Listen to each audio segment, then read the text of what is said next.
You're listening to the WaxPackHero Sports Card Minute, a podcast where we discuss both the hobby and business sides of collecting. I'm your host, Mike Summer, and I want to help you buy, sell, and trade your way into a collection you'll love.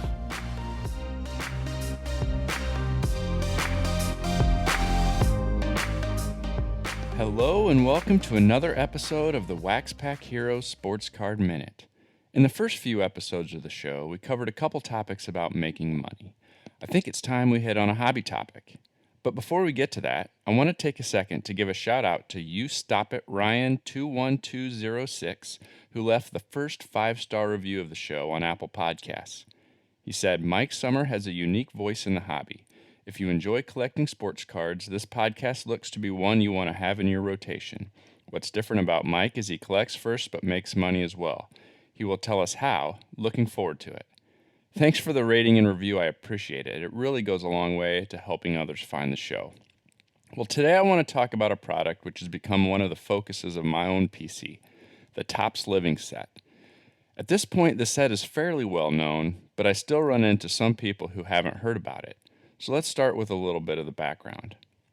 Just as the 2018 MLB season was getting ready to kick off, Topps announced the release of a baseball card set which would provide a completely new collecting experience. The Topps Living Set was going to be a direct-to-consumer product sold on Topps.com. The plan was that the classic 1953 baseball design would be used for the whole duration of the set. The artwork is all original from the hands of Mayumi Sato. So what makes it living? Well, for one, the intention is for it to go on forever. And for the first 18 months of its existence, 3 new players were made available for sale for 1 week only. Individual cards could be bought for $7.99, and bulk discounts were available for dealers or other collectors who were wanting to buy more. And those bulk discounts went all the way down to around $4 or $5 a piece. Another popular option was the weekly bundle, where collectors received a copy of each of the 3 cards for $14.99. In late 2019, this shifted to 2 players per week, and the bundle changed to $11.99. And actually, Topps introduced a subscription option for 2020 where collectors could get the 2-card bundle automatically delivered each week for $10.99. This is a great idea, and I'm not sure why they didn't offer it as an option before. The set contains players from all areas of the game, from rookies to veterans to Hall of Famers. The player selection is pretty robust and will continue to evolve as the years go on. Every player will only have 1 card unless he changes teams. At that point, the opportunity will exist to release a second or even a 3rd card of that player. For retired subjects, there will only be 1 card for us to collect. And this has created some significant conversation in the hobby about which team should be portrayed for players who took the field for multiple teams throughout their career. Throughout the 2018 season, the weekly lineup seemed to put a priority on making sure the 2018 rookie class had rookie cards in the series. Most weeks had 1 rookie joining a combination of vets and retired players. Each week, collectors come together on online forums like Blowout and social media sites to speculate on who will be featured that week and to discuss what they like and dislike about that week's lineup. As the set launched, the print run of each card became a pretty significant topic of interest. Collectors realized the less popular players sold fewer cards, which limited the number of complete sets that'd be available. The lower print runs also led to higher prices for those short prints, quote-unquote, of some players reaching several $100s per card. Well, as of now, there's 272 cards that have been released. And the honor of the lowest print run was one of the most recent cards, and that was Tommy Pham with 2,009 cards printed. The highest print run is card number 19, and it features Ronald Acuna as a rookie with a whopping 46,809 cards printed. If a collector misses the initial sales window, singles and lots can be purchased on eBay, SportLots, and ComC. Actually, I didn't even start building the set until almost 90 cards had been released, and in a couple months I was able to catch up and complete the full set. I first heard about the living set from one of my collecting friends. I kind of balked at the idea of paying $15 a week for 3 cards. I was so focused on buying collections and placing pre-orders for new unopened product, I didn't really even see the collecting or flipping potential of this new product. And so I followed along from the sidelines as those first several weeks were released. I liked the artwork, and the values of the cards surprised me as they continued to climb. And the thought crossed my mind that if I did this right, maybe the living set could pay for itself. And being that that's one of my goals to have a self-sustaining hobby, that kind of appealed to me. So I started to see the potential, but continued to just sit and watch throughout the summer. Well, the guys from the About the Cards podcast started making the set one of their ongoing weekly features. And between that additional exposure and my friend Stefan continuing to encourage me to jump in, it was finally enough for me to get on board. In October of 2018, I began placing my weekly orders for the new releases from Topps, and I made a couple trades with Stefan for some of his extra cards from the prior weeks. My living set collection had finally begun. For the next several weeks, I scoured eBay listings and ComC inventory, picking up a few cards here and there for under $5, which was pretty good since that was about the lowest price that you could get it at release. It seemed that now that we were in the off season, the interest in the set was dying down a little bit, and along with it, the prices were starting to fall from the peak that we saw. I was happy to get some of these past cards for less than I would have bought them for directly from Topps. After a few weeks of this, I was sitting on about 35 or 40 of the 100 plus cards in the set. Then I found it. There was an auction on eBay that had 104 of the 108 cards released over the first 36 weeks of the program. The starting bid was $499, which was under $5 a card, and it included the Aaron Judge and Hoskins from the first 2 weeks, as well as all the cards from week 3 on. It turns out it ended at 8 a.m. on a Saturday morning, and I ended up being the only bidder. So boom, I was down to only needing 4 cards. There were 4 pretty expensive cards, but it was 4 cards nonetheless.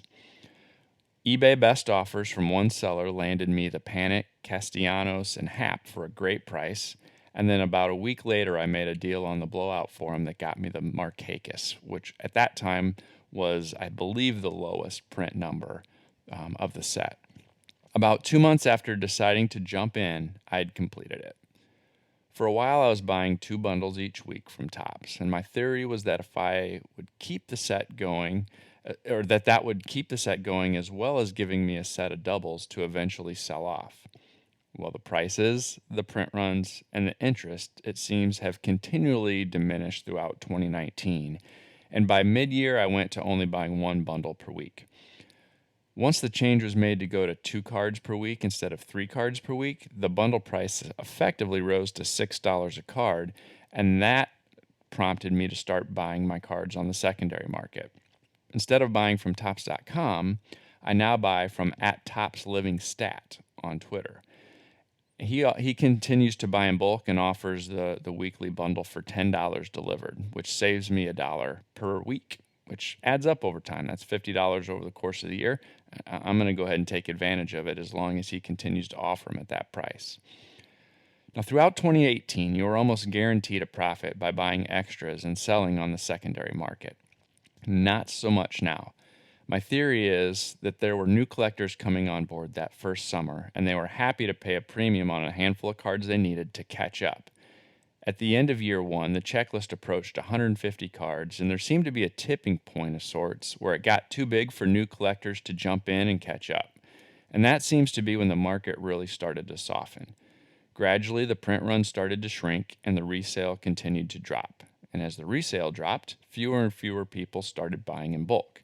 At this point, we're seeing some of the most consistently low print runs to date, but the values are nowhere near what they were at the peak. Some of the initial cards from the very beginning of the set are still holding pretty strong, with some of them still selling for around $100. But even though many of the recent releases have even smaller print runs than those first cards, they barely sell for $10 to $15, and many cards can be purchased for less than $5.